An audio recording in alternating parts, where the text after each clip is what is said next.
Funny enough, Anne's dad runs a motel not too far from here. It's practically a grandpa is a treasure infomercial. Anne was puzzled but didn't cling like a toddler. Just as she was leaving, Mom panicked, thinking hiding in the car during a snowstorm was a terrible idea, and hurriedly urged her son to pull Anne back. Because, seriously, state secrets can wait. Mom thanked Anne, agreed to stay, and said, "We're here, let's party." Just before setting off, the bodyguard intended to make a formal introduction, yet the king's words were just as enigmatic as a poker face, leaving their true meaning unclear. The bodyguard stayed silent as Anne's enthusiasm was free ice cream, delighting her mom. So Mom was thinking, someone's gotta sit up front.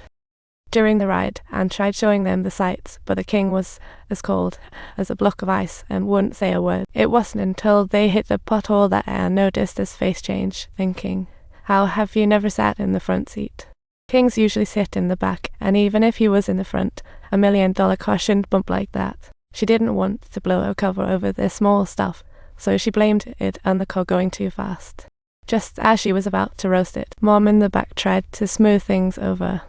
Half an hour later, eventually, they successfully arrived at their destination. After briefly greeting Dad, Anne couldn't wait to rush back to her room to settle her belongings, a scene resembling a fading weak cell signal after leaving home. Learning about their identities, she became a bit stiff. Since they came with his daughter, Dad thought she automatically knew who, so he didn't bother chatting with Anne about it. The king was ready to throw money at the problem, but got interrupted by Mom's rambling. After thanking Anne's family again, she shot her son a look to head back to the room. Just settled them, and Mom was all like, "Here's our table menu." Sorry, what?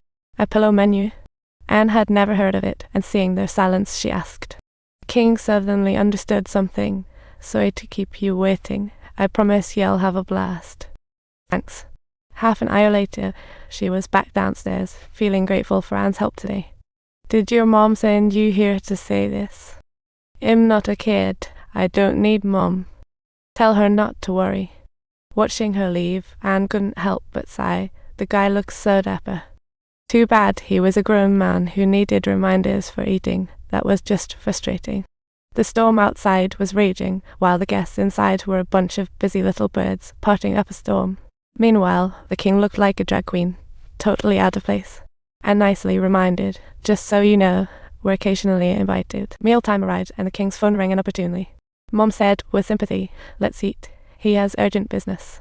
That made Anne curious. Jack seemed way more competent than she imagined. The call lasted long. Jack didn't return, prompting Anne to check outside. Turns out, royal issues had him pulling his hair out. "I'm not hungry. I don't want to eat." When Anne suggested going back for food, he turned it down flat. Only when everyone returned did Anne find Jack hadn't eaten. She snuck him food at midnight.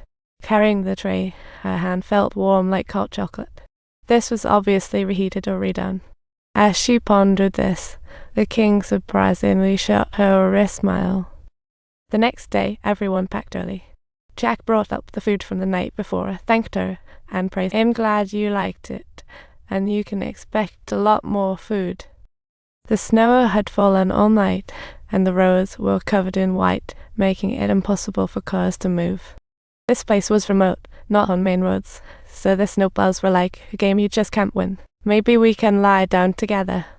Mom quickly shot down that impractical idea. Terrible weather, no helicopter safe. Fortunately, time was on their side. After a bit of thought, the king decided to stay another day. Mom brought some news in the afternoon. The snow stopped, roads cleared, but the airport runway was wrecked and closed. The king's expression didn't change after hearing this. The stress of work clearly overshadowed the purpose of his trip.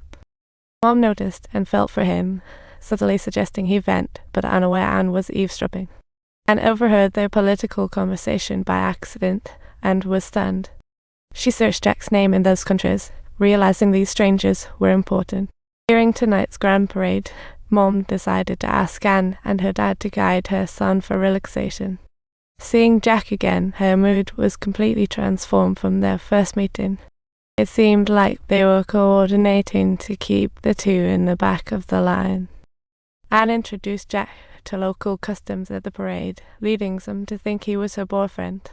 Such misunderstandings occurred as frequently as broken-legged flowers, a symbol of misfortune, and in the end, the king was too indifferent to bother returning home, instead choosing to stand by the roadside and wave at the children in the parade. They helped distribute gifts and had their first real interaction since yesterday. Happy times are always short-lived. With their departure looming tomorrow, they couldn't help but feel a mix of. Don't forget to subscribe to our channel for more laughter and surprises.